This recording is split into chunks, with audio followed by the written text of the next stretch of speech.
Hi everyone, this is Professor Shivanjali Singh. Welcome to Management e-Learning. In this session, I am going to explain non-probability sampling.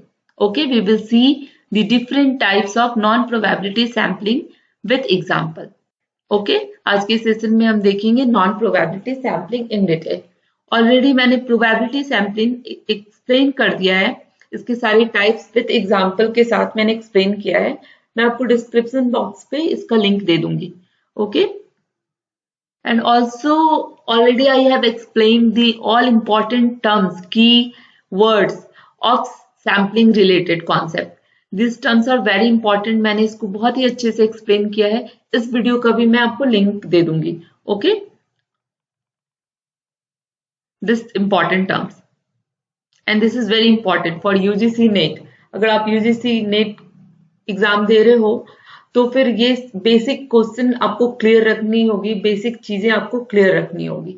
Okay, already हमने देखा है कि इन probability the elements of population, जैसे ये मान लीजिए आपके 1K element है इस पॉपुलेशन के अंदर जिसका हमें स्टडी करना है for our survey.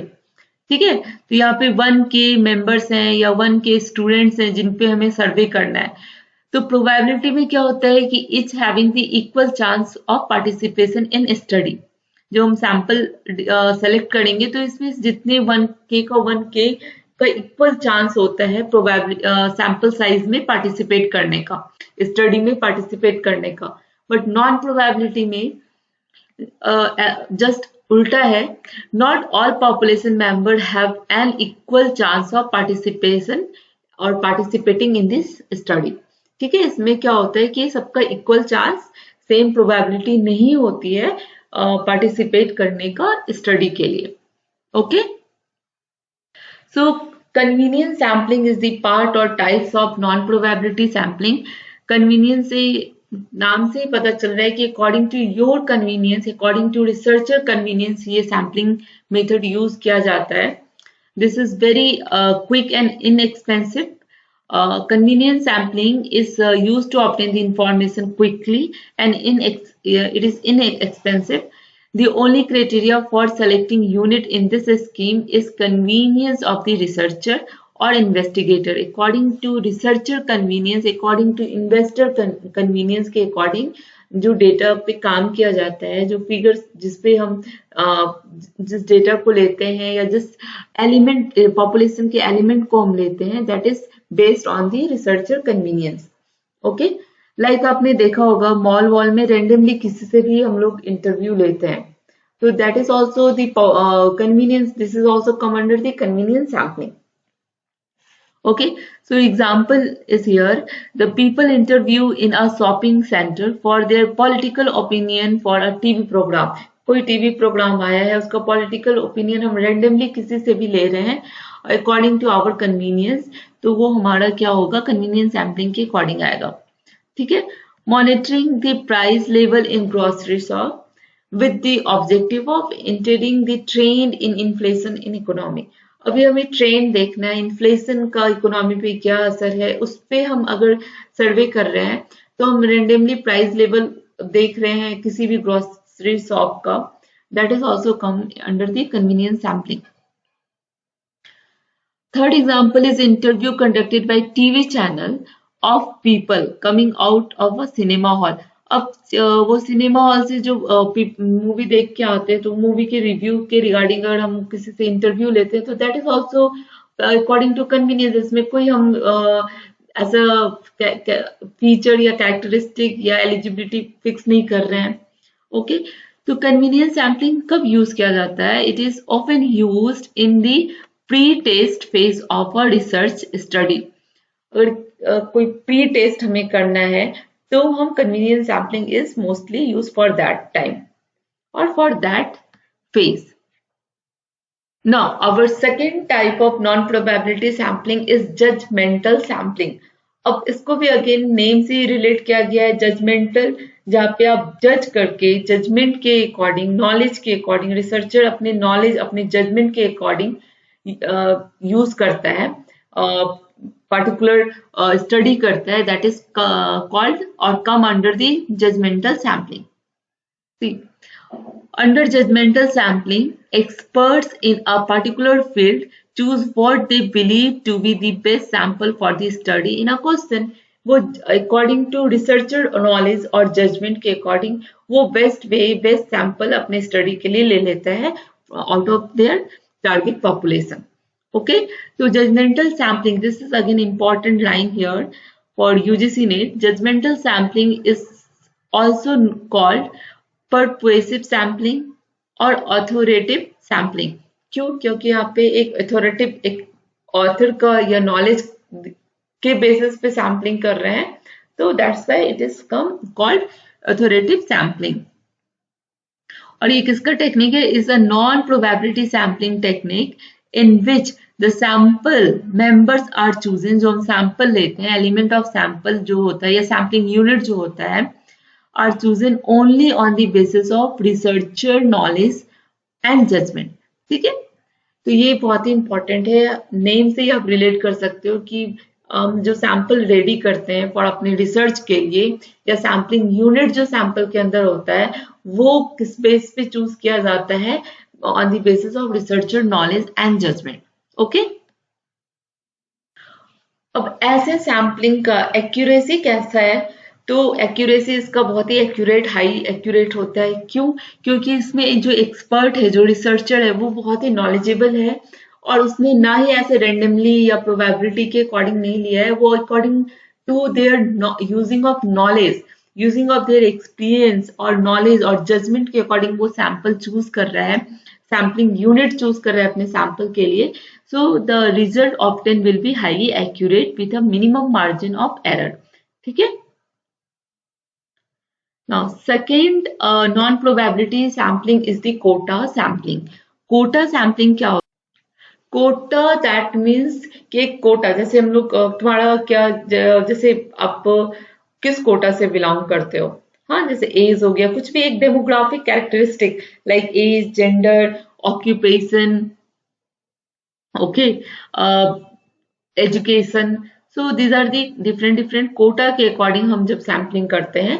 Under this method, the item of population or elements of population are subdivided into various group or and then quota. Various group और उस फिर या फिर quota के according is fixed. ठीक है, like gender के according हम कर रहे हैं तो फीमेल का population में जैसे ये population मेल और फीमेल दोनों होंगे इसमें. ठीक है, तो अगर हम कोटा के अकॉर्डिंग मेल और फीमेल को अलग कर दे रहे हैं तो इधर ये मेल हो गया और इधर ये फीमेल हो गया. अब आप इक्वल रेशियो ले सकते हो फ्रॉम बोथ. ठीक है, within the given quota selection of sampling unit depend upon the personal judgement of the investigation. ठीक है, तो पॉपुलेशन इज डिवाइडेड, इसका क्या रूल है? द होल पॉपुलेशन और target population is divided into a group और different quota or strata according to like for example according to age, gender, occupation, education, and sample are taken from each group to meet a quota. फिर 3-4 जो भी हम कोटा या group से उनको divide कर दिया अपने होल टारगेट पॉपुलेशन को, and then we have to take this sampling unit from the each quota. ठीक है, and quota sampling is based on the researcher judgement. और ये जो होता है ये भी यहाँ पे भी रिसर्चर्स का एक जजमेंट, एक नॉलेज इन्वॉल्व होता है. ओके, तो how to use the quota sampling, again अभी मैंने जो एक्सप्लेन किया था, फॉर योर पॉपुलेशन, जो हमारा टारगेट पॉपुलेशन है वो हमारा मान लो कि उस पॉपुलेशन से हमारा सैंपल साइज 1K लेना है. पॉपुलेशन में भी 1 लाख की है और उससे हमें सैंपल साइज 1K लेना है. देन रेशियो क्या है मेल एंड फीमेल का? This is the ratio. ठीक है, अब इसमें क्या करेंगे, इसमें हम इसी रेशियो से ही हम अब सैंपल साइज भी लेंगे. दैट मीन्स कि आपका जो आपने कोटा डिवाइड कर दिया है, सारे कोटा एक में मेल आ गए हैं, एक में फीमेल आ गए हैं, तो आप इक्वल नंबर नहीं ले सकते हो. इसमें से 43% आप मेल लोगे और इसमें से 75% ऑफ फीमेल लोगे. Okay, for preparing your sample size. Now third point is third term topic is sampling error. तो नेक्स्ट टर्म्स जो हमारा है, नेक्स्ट टॉपिक हमारा सैम्पलिंग एरर है। बेसिकली 2 टाइप्स का ही सैम्पलिंग एरर होता है, एक सैम्पलिंग एरर एंड एक non sampling error. Okay, sampling error क्या है? अगर आपका सैंपल ही पॉपुलेशन को रिप्रेजेंट नहीं कर रहा है, मान लो आपकी टारगेट पॉपुलेशन किड्स है और आपने जो जिस सैंपल पे स्टडी किया है they are above the 18 years.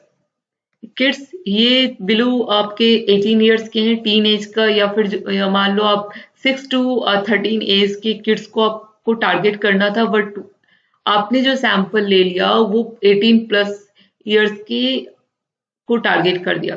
तो फिर इसके जो रिजल्ट आएंगे वो एक्यूरेट नहीं होंगे, बिकॉज हमारा जो सैंपल है वो रिप्रेजेंट नहीं कर रहा है पॉपुलेशन को। ये जो सैंपल है वो हमारे पॉपुलेशन को, हमारे टारगेट पॉपुलेशन को नहीं रिप्रेजेंट कर रहा है। Okay, so this is called the sampling error. The difference between the sample mean and the population mean is called the sampling error.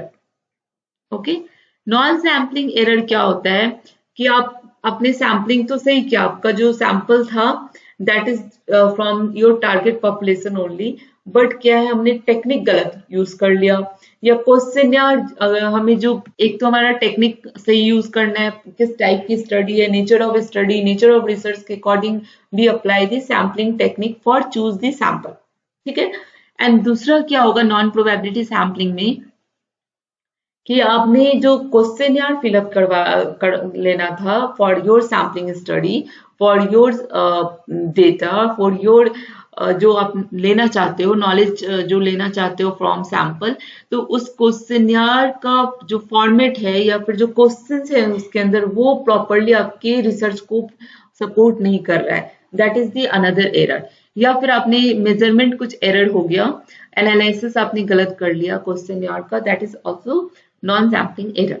And behavioural error effect क्या होता है कि जब आप सैम्पलिंग को इंटरव्यू ले रहे हो या फिर आप डेटा फिल करवा रहे हो तो मूड कैसा है आपका, मूड रिसर्चर का मूड कैसा है, या फिर जो सैम्पलिंग यूनिट है, जो एलिमेंट है सैंपल के जो फीडबैक दे रहे हैं उन पे भी डिपेंड करता है।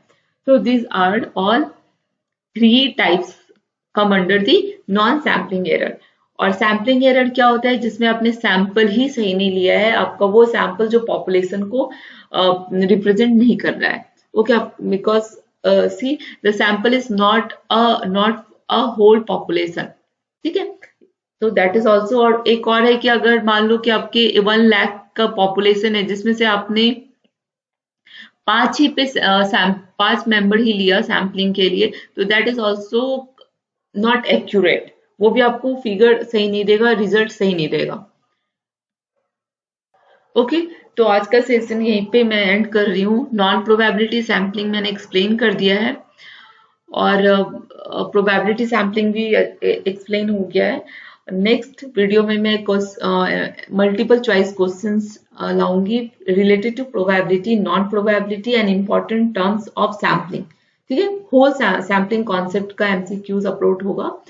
तो अब अगर आप यूजीसी नेट का प्रिपेयर कर रहे हो या फिर एमबीए बीबीए कॉमर्स के स्टूडेंट हो तो आप मैनेजमेंट ई लर्निंग चैनल को प्लीज सब्सक्राइब कर लीजिए। इसमें बहुत ही वैल्यूबल कंटेंट आते हैं, आपकी बहुत इंपॉर्टेंट बुक से, वेबसाइट से कंटेंट लिया जाता है, इजी लैंग्वेज में एक्सप्लेन किया जाता है, और यहाँ पे एम क्या है कि आपको कॉन्सेप्ट आपको क्लियर करवा दिया जाए ताकि कहीं से भी क्वेश्चंस आए तो आप इजिली उसको क्वालिफाई, इसलिए आप इसको क्लियर कर सको।